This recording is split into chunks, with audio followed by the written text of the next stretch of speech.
인간에게 에너지가 가장 많이 사용되어지는 신체 기관이 뇌라고 하죠. 20% 정도를 아무것도 하지 않아도 뇌가 에너지를 사용한다고 합니다.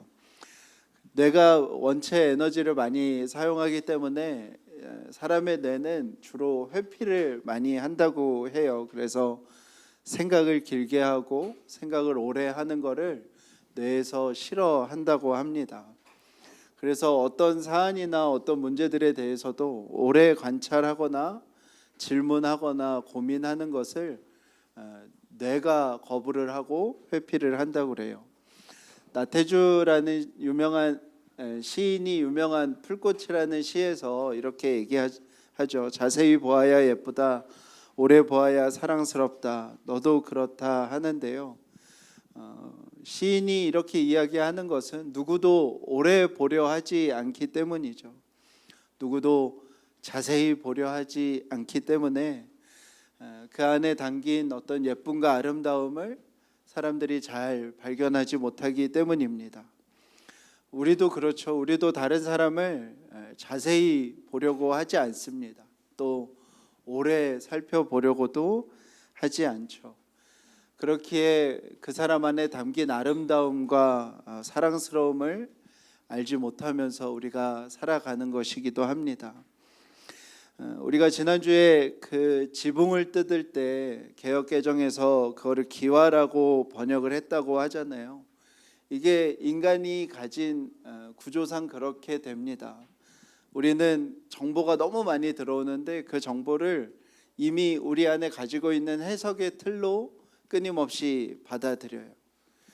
우리 안에 이미 어떤 카테고리화된 저장 파일들이 우리 안에 이미 있어서 그 내 파일대로 저장을 합니다. 누구를 만나고 나면 이런 얘기 많이 하잖아요. 내가 아는 그 사람이랑 너무 똑같아. 이렇게 생각하는 것도 우리가 그렇게 우리 안에 있는 어떤 분류 속에 넣어버리면 생각이 편해지기 때문입니다. 말씀 중에서도 우리가 그렇기 때문에 자세히 읽지 않고 넘어가면 좀 다르게 알고 있는 경우가 그래서 되게 많아요. 특별히 내가 좀 익숙한 성경이다 하면 아는 거 하고 지나가기 때문에 그런 것들이 반복되면 좀 의아하게 해석되어지는 경우가 많습니다. 대표적인 말씀이 오늘 말씀이기도 합니다. 새 포도주는 새 부대에 넣어야 한다. 아주 유명하고 아주 사회에서도 많이 쓰는 표현이죠. 회사의 대표자가 바뀔 때 뭐라고 해요? 새 술은 새 부대. 네, 또 새해가 될 때 새 술은 새 부대라는 표현이 등장을 하죠. 조직이 혁신을 해야 하거나 뭔가 새로워져야 될 때 너무 자주 쓰는 말이지만 이 말이 성경에서 어떻게 쓰여졌는지에 대해서는 우리가 잘 살피지 않는 것 같아요. 오늘은 그 말씀을 나누기 원합니다. 예수께서 베드로, 야고보, 요한, 안드레를 제자로 부르시고 이제 레위를 제자로 부르세요. 레위는 세리였습니다. 로마 제국이 거대한 땅을 다스렸잖아요. 그 거대한 땅에서 세금을 막대하게 걷어들이는데요. 로마 제국이 어떻게 했냐면 그 제국을 나눴어요. 그래서 여러 형태로 나눠서 유다 지역도 헤롯 대왕이 다스리는 팔레스타인 지역에 유다 지역이 포함되어 있죠.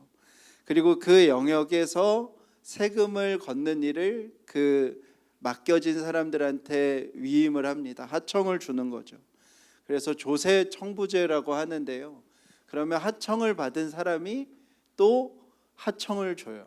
그래서 영역을 잘라서 하청을 주고 이제 유다 지역에도 세리장들이 세워져서 또 하청을 받아서 자기의 관할들을 다스리게 됩니다. 주로 귀족이나 왕족이나 퇴역군인들이 큰 지역을 차지하고 우리가 잘 아는 삭개오 같은 세리장들이 그 지역에서 또 쪼개진 지역을 담당하고 이제 세리들이 각 집을 돌아다니면서 세금을 걷는 형태가 됩니다.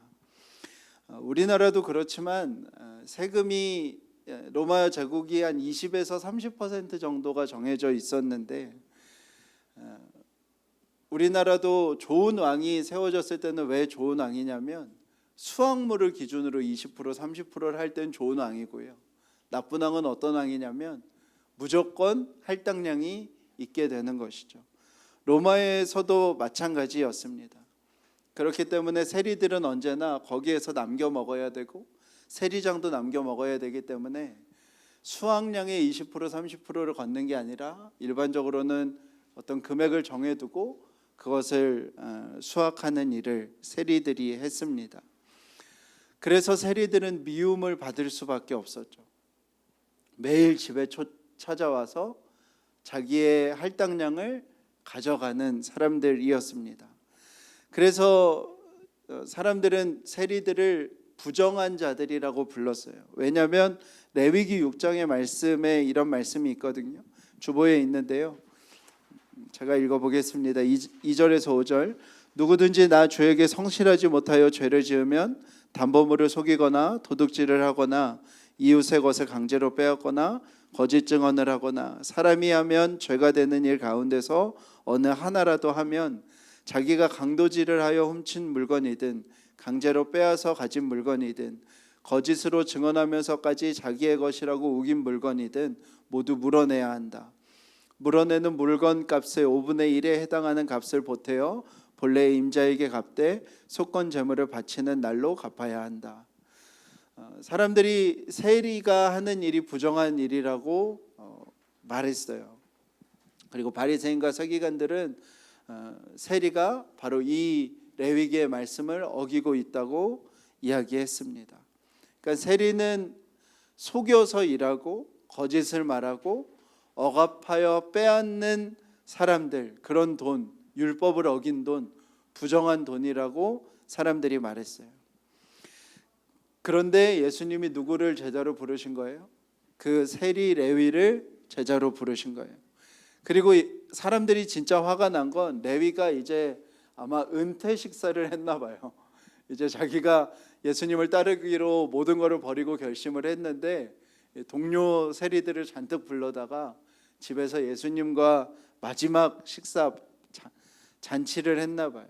근데 그 일을 보고 이제 사람들이 분노에 차서 얘기를 하는 것입니다. 그래서 그 자리에서 이제 바리새인과 서기관들이 또 예수님을 쫓아다니다가 그 모습을 보고 저 죄인들과 어울리는 부정한 사람이라고 예수님을 얘기한 거예요. 그때 예수님이 이렇게 말씀하십니다. 의사는 병든 자에게 필요하다. 나는 의인을 부르러 온 것이 아니라 죄인을 부르러 왔다라고 말해요.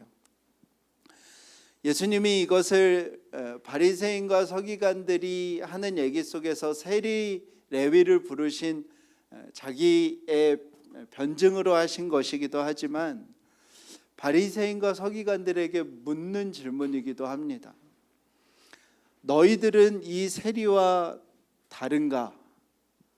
너희들은 왜 너희를 죄인이라고 생각하지 않는가?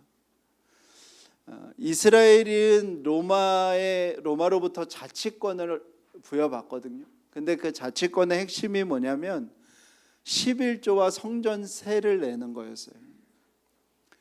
바리새인과 서기관들은 11조와 성전세를 거두던 사람들입니다. 그 역시 개인에게 20%에서 30%를 거뒀어요. 그러니까 로마 제국 시대의 유대인들은 로마 제국의 20%에서 30%를 또 바리새인과 서기관 성전에 20%에서 30%의 세금을 내는 거예요. 그러니까 개인으로는 적게는 40%, 많게는 60%를 세금을 내야 되는 겁니다. 근데 그들 역시 수확한 것에서 그것을 정한 것이 아니라 대부분은 정해져 있었어요. 예수님이 왜 오병이어를 행하시고 또 하루 한 끼 일용할 양식을 구하라고 기도하셨냐면 그들은 그렇게까지 유다 민족들을 착취했습니다. 본질적으로는 바리새인과 서기관이라는 한 편과 세리라는 한 편은 다른 일을 하고 있지 않아요. 그런데 바리새인과 서기관들은 무슨 얘기를 하는 거예요? 세리는 부정하고 악하고 착취를 하고 있고 죄인 중에 죄인이라고 그래요. 그런데 율법대로 헌금을 걷는 자기들은 거룩하고 정결하고 의로운 자라고 얘기하는 것입니다. 병든 자, 죄인은 세리뿐만이 아니라 그 동일한 일을 율법의 이름으로 행하고 있는 바리새인, 율법학자, 서기관이라는 말씀이에요. 이들은 성전이라는 건물을 유지하기 위해서 그 세금을 걷는, 헌금을 걷는 율법을 지켰습니다. 이들 역시 본질적으로는 다른 이들의 것을 빼앗거나 속이거나 착취하는 일을 똑같이 하고 있었어요. 그런데 이들은 자신들의 죄는 거룩이라고 생각을 한 것이에요. 그들이 또 묻습니다. 세례 요한과 요한의 제자들은 금식을 하고 먹을 것을 극도로 절제하며 살아가는데, 또 훌륭한 바리새인들은 금식을 열심히 하는데 당신을 포함해서 당신의 제자들은 너무 먹는 거 아니요? 이렇게 묻습니다. 세례 요한은 기다리던 메시아를 기다리며 금식했어요. 근데 메시아가 오셨죠. 바리새인들은 자신들이 원하는 메시아를 기다리고 있어요. 자신들이 바라는 메시아는 누구예요? 자기 자신들을 로마의 귀족처럼 세워줄 로마의 황제보다 강한 황제인 메시아를 기다리고 있어요. 그러기에 그들은 금식하고 있습니다. 예수님께서는 신랑과 신부가 만나서 잔치를 하고 있는데 왜 금식하고 있느냐고 되묻습니다. 신랑이 오지 않았기 때문에 식사를 안 하는 사람들에게 신랑이 이미 왔으니 신나게 밥 먹으라고 예수님이 말씀하시는 거예요. 그러면서 예수님께서 두 가지 예를 듭니다. 첫 번째는 낡은 옷이 헤어지면 그 낡은 옷을 잘라내어 새 옷을 잘라다가 거기에 붙이는 자가 없다는 거예요. 이스라엘은 대부분 린넨이나 양모를 사용했었는데요. 색이 그 새 옷감은 린넨이든 양모든 수축이 빠르다고 그래요. 그래서 굳이 낡은 옷을 고치려고 새 옷을 잘라내서 붙여봤자 색도 다르고 또 거기에서 세탁을 하면 그 새 옷 부위만 수축을 해서 쓸 수 없게 된다고 얘기합니다. 그러면 어떻게 돼요? 헌 옷은 헌 옷대로 버리게 되고요. 새 옷도 잘랐으니 새 옷도 버리게 된다는 거예요. 이 말의 중요한 의미는 둘 다 버리게 된다는 뜻입니다. 그리고 두 번째 예를 들어서 하셨던 말씀이 바로 이거예요. 새 포도주를 낡은 가죽 부대에 넣는 일이 없다는 거예요. 새 포도주는 반드시 새 부대에 넣어야 한다는 것입니다. 포도주는 발효가 되면 팽창을 하는데 오래된 가죽 부대는 굳어 있기 때문에 그 팽창하는 힘을 이기지 못해서 터져버린다고 그래요. 그래서 새로운 포도주는 언제나 새 가죽에 담아야 합니다. 새 포도주를 낡은 가죽에 담으면 새 포도주도 버리고 낡은 가죽 부대도 버리게 된다는 거예요. 중요한 건 역시 둘 다 버려지게 된다는 말씀을 하고 있는 거예요. 우리는 흔히 이 말씀을 오래된 건 안 좋은 거, 오래된 건 쓰레기 뭐 이런 생각을 하잖아요. 근데 39절에 보면 우리가 주의 깊게 보지 않는 구절이지만 예수님도 오래된 포도주가 맛이 좋다고 39절에 말씀해요. 그죠? 오래된 포도주가 맛이 좋다는 이야기를 하십니다. 그러니까 오래된 것의 문제를 제기하시는 것이 아니라 새 포도주를 새 부대에 담지 않으면 둘 다 버리게 된다는 거예요. 둘 다 못 쓰게 된다는 거예요. 새 옷도 헌 옷도 새 포도주도 새 부대도 오래된 포도주도 오래된 가죽 부대도 다 못 쓰게 되는 일이 생긴다는 거예요. 그러면 언제 우리는 다 못 쓰게 되는 일이 우리에게 오는 것인가 라고 물으면 예수님은 그 말씀을 하신 거예요. 병든 자에게 오신 하나님, 죄인을 찾아오신 하나님을 받아들이는 게 아니면 다 버리게 된다는 거예요. 우리가 누군가를 설득하려면 우리는 내용과 형식이 다 필요합니다. 근데 우리가 누군가를 설득할 때 내용과 형식이 일치하지 않으면요, 내용만 버려지는 게 아니라 내용과 형식이 다 버려진다는 거예요. 이소부와의 유명한 이야기가 있잖아요. 여우와 두루미가 식사를 하다가 파국을 경험합니다. 왜 그렇죠? 여우는 대접에 식사를 대접하고요, 두루미가 못 먹고요, 열받은 두루미가 여우를 초대해서 긴 목병에다가 식사를 대접해요. 내용과 형식이 일치하지 않으면 결국 내용과 형식 둘 다 버리게 되어 있다는 거예요. 왜 한국교회는 지금 욕먹고 있을까요? 왜 요즘 내가 교회 다닌다는 말을 하는 게 어려운 일이 되었을까요? 다른 게 아닙니다. 내용과 형식이 일치하지 않을 때 둘 중에 하나만 버려지는 일은 없습니다. 둘 다 버려지게 되는 것이죠. 교회들 건물과 공연장 부럽지 않은 시설들, 또 잘 기획된 예배들을 다 드립니다. 그 형식에 우리는 무엇을 담아서 전달하였는지, 성공과 축복과 기적이라는 그 내용은 정말 이 시대의 사람들에게 이 시대의 복음과 다른 내용이었는지, 복음, 기쁜 소식이라는 아름다운 내용을 우리는 상당히 강압적이고 차별적인 형식으로 전하진 않았는지, 너 꼭 교회 왔으면 좋겠어, 너도 꼭 들어야 돼 라는 말 속에 교회로 오지만 교회 사투리 속에서 어떤 것도 알아들을 수 없게 우리는 만들어 둔 것은 아닌지, 우리는 내용과 형식이 일치해야 된다는 고민은 했었는지, 내용과 형식이 일치하지 않으면 둘 중에 하나가 버려지는 게 아니라 둘 다 버려진다는 말씀인 것이죠. 삶을 살면서 저는 되게 중요한 질문이, 나는 중요한 사람인가? 내가 지금 하고 있는 일은 중요한 일인가를 질문하면서 사는 거라고 생각이 듭니다.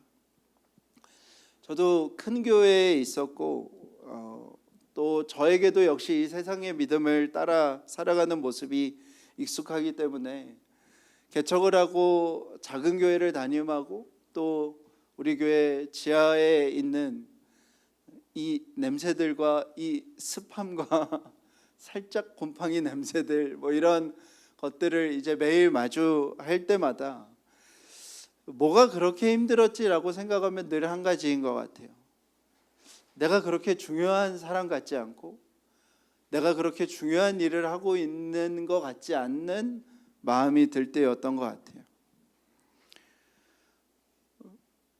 그런데 저는 되게 중요한 일을 하고 있고 중요한 사람인데 그 마음을 생각하면서 하루하루를 산다는 게 참 어려운 일이라고 생각이 듭니다. 그런데 참 신기하게도요, 이따금씩 기도할 때나 어쩔 때 마음속에 내가 중요한 사람이고 내가 중요한 일을 하고 있다라고 생각을 하면 뭔가 손끝에도 힘이 들어가고 마음이 달라지는 것을 경험하게 되는 것 같아요. 예수님께서는 분명히 병들고 죄인인 우리를 찾아오셨다고 말씀하셨어요. 그러면 예수님에겐 누가 중요한 사람이냐? 병들고 죄인인 사람이 예수님에겐 중요한 사람인 거예요. 우리는 이 땅을 살면서 그것을 믿으면서 살아가는 것입니다. 여러분은 어떠세요? 여러분은 중요한 사람이라고 생각하십니까? 여러분들은 지금 중요한 일을 하고 있는 사람이라고 생각하세요? 왜 그 믿음이 우리 안에 안 될까? 따져보면 우리 안에 여전히 이 제국의 믿음이 훨씬 더 큰 것이죠. 이 제국을 따르는 믿음이 저와 여러분 마음속에 훨씬 더 크기 때문입니다. 매일을 마주해야 되는 내 삶, 그리고 매일 마주해야 되는 내가 하는 일에 대해서 우리는 이 세상이 말하는 크기만큼 중요하다고 생각하지, 매일의 삶 속에서 우리 스스로에게 내가 중요하고 내가 중요한 일을 하고 있다는 생각을 잘 못하는 것 같아요. 우리도 어쩌면 이렇게 사는 건지도 모르겠어요. 신랑 되신 예수님과 이미 잔치에 초대되어서 잔치를 하고 있는데 계속해서 그 문 앞에서 신랑이신 예수님 언제 오시지 하면서 배 너무 고픈데 뭐 이러면서 계속 거기에서 기다리고 있는 것처럼 살아가는 것이 어쩌면 우리가 입고 있는 헌옷이고 낡은 옷과 낡은 가죽 부대의 모습이라고 싶습니다. 유대 제국을 꿈꾸던 자들에게 병든 자들은 필요 없었어요. 유대 제국을 꿈꾸던 자들에게 로마 제국에 물든 사람들, 로마 제국에 충성했던 사람들도 필요 없었습니다. 그래야만 자신들이 바라는 메시아가 올 때, 유대 제국이 세워질 때 모든 걸 차지할 수 있다고 생각했어요. 그런데 예수님께서 오셔서 하나님의 나라가 시작되었다고 선언하셨어요. 그리고 하나님의 나라는 어떤 곳이냐면 병든 자의 친구가 되어주셨고 죄인과 함께 잔치하시는 예수님이신 것을 우리에게 보여주셨습니다. 예수님에게는 누가 제일 중요해요? 병든 자와 죄인이 가장 중요한 것입니다. 병들고 죄뿐인 삶 속에 있는 자들을 자신의 잔치에 초대하시는 것이 새로운 포도주, 새로운 옷, 새로운 시대임을 예수님이 말씀하시는 것입니다. 죄는 스스로 하나님이 되는 것이기 때문에 그 죄는 무엇으로 나타나냐면 자기 중심성과 자기 절대성과 자기 추구성으로 나타난다고 교회에서 여러 번 말씀드려요.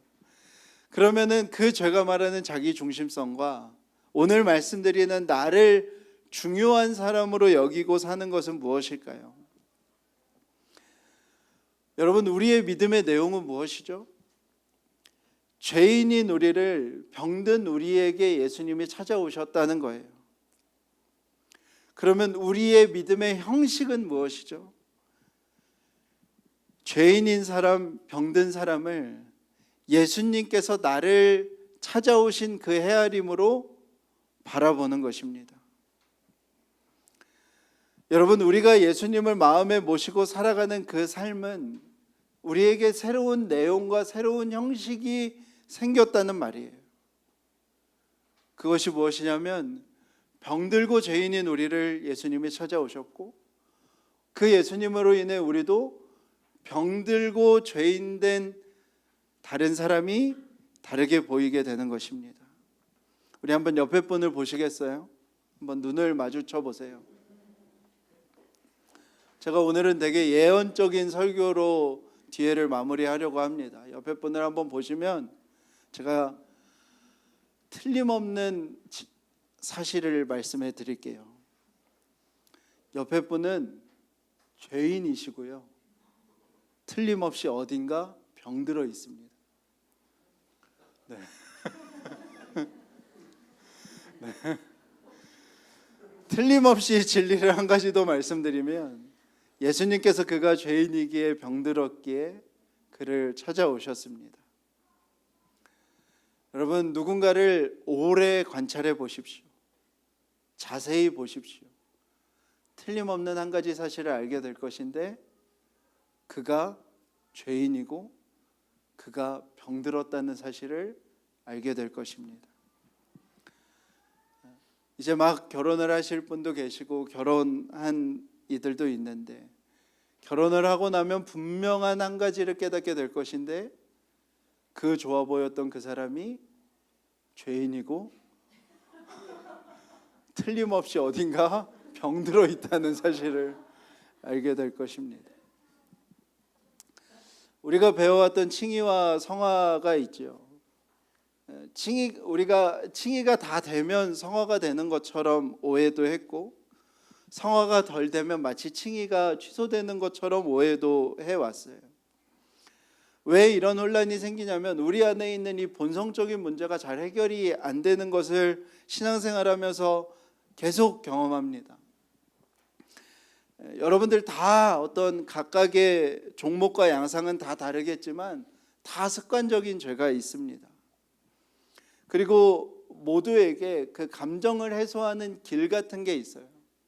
나도 감정을 그렇게 해소하고 싶지 않은데 이렇게 나도 모르게 내가 감정을 해소하는 어떤 내 안의 길 같은 것이 있습니다. 중독에 걸리는 이유도요, 사람이 그 자기가 겪는 불안과 스트레스를 해소하는 그 길이 생긴대요. 근데 그 길 하나로만 너무 특정해서 정해질 때 중독이 된대요.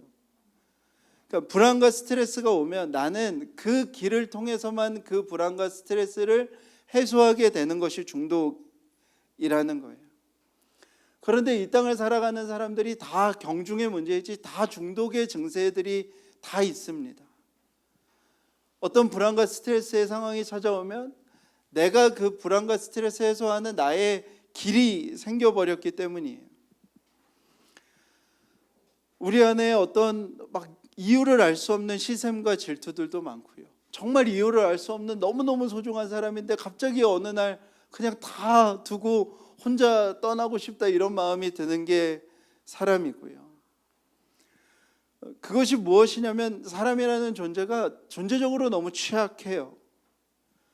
그리고 원가정에서 겪었던 상처와 아픔들이 살면서 되게 여러 가지 모습으로 상실과 고통과 트라우마로 나타나기도 하는 것이 인간입니다. 제가 다시 한번 기가 막히게 용하게 해볼게요. 5가지 질문을 드릴 건데 이 5가지 질문에 벗어난 사람이 한 명도 없을 거라고 저는 확신합니다. 소화가 잘 되세요? 잠을 잘 주무세요? 관절이나 근육 쪽에 아픈 데 없으세요? 염증으로 인한 가려움이나 알레르기 없으세요? 어지럽지 않으세요? 5가지 아무것도 없다 있으세요? 안 걸리는 게 없어요. 그게 사람입니다. 그게 인간이에요. 대단한 것처럼 다 보이는 어떤 사람도요, 자기 감정 하나 해결할 통로 하나를 바꾸지 못해서 중독에 걸리는 게 사람이라고요. 근데 잘못된 신앙은 언제나 그때 무엇을 물어요? 내가 구원받았는지 의심하라고 말하는 게 잘못된 종교예요. 내 삶에 병듦이 있고 내가 죄인이기 때문에 내가 잔치에 참여할 수 없다고 말하는 게 잘못된 종교라고요. 그리고 그 말을 하는 바리새인과 서기관들은 마치 자신들은 그 문제를 다 극복한 것처럼 세리와 똑같은 일을 하고 있으면서도 자기는 거룩한 일을 하고 있는 것처럼 말하게 된다는 거예요. 자신을 불안하게 만들고 자신의 거짓이 드러날 것 같으면 그 이야기를 하는 사람을 쫓아다니며 말을 못하게 하고 잘못되었다 말하는 그 바리새인과 서기관들의 모습이 성경이 말하는 자기 중심성이에요. 그런데 병든 자를 찾아오신, 죄인인 자를 찾아오신 예수님, 병들었기에 죄인이기 때문에 중요하다 말씀하시는 예수님을 믿는다는 건 무엇이냐면, 우리가 그러기에 나도 습관적인 죄, 내 안에 감정 하나 제대로 해소하지 못하는, 표현하지 못하는 모습이 있기에, 불안과 스트레스와 억압을 해결하지 못하는 그 병듦이 내 안에 있기에 다른 사람들의 죄인과 병듦을 내가 주님으로부터 헤아림 받듯 바라보는 것이 내가 중요한 사람으로 살아가는 것입니다. 예수님께서 죄인이고 병든 우리를 찾아오셨으니, 그런 나를 주님이 의롭다 말씀하셨으니 나도 죄인이고 병든 사람에게 잔치에 초대하는 사람이 되어 살아가는 것, 그 낮은 마음을 가지고 살아가는 것이 거룩한 삶인 것입니다. 그것이 새 포도주가 새 가죽 부대에 담길 수 있는 삶인 것입니다. 여러분, 복음이 복음이려면요, 우리의 평생의 복음이어야 돼요. 그런데 세상은요, 병들면 다 잘라냅니다. 죄인은 걸러냅니다. 복음이 기쁜 소식인 이유는 병들었기에 중요하다고 말씀하시고 죄인이기에 사랑받는다고 말씀해 주시기 때문입니다. 이 복음의 새 포도주를 저와 여러분이라는 새 부대에 주님이 담아 주신 것입니다. 죄인과 병든 자에게 찾아오신 예수 그리스도의 복음이라는 이 새로운 내용을 헤아림과 환대라는 새로운 형식에 담아 이 땅을 살아가는 저와 여러분의 삶이 되었으면 좋겠습니다. 그 은혜가 우리 가운데 있기를 간절히 축복합니다. 우리 함께 찬양하도록 하겠습니다.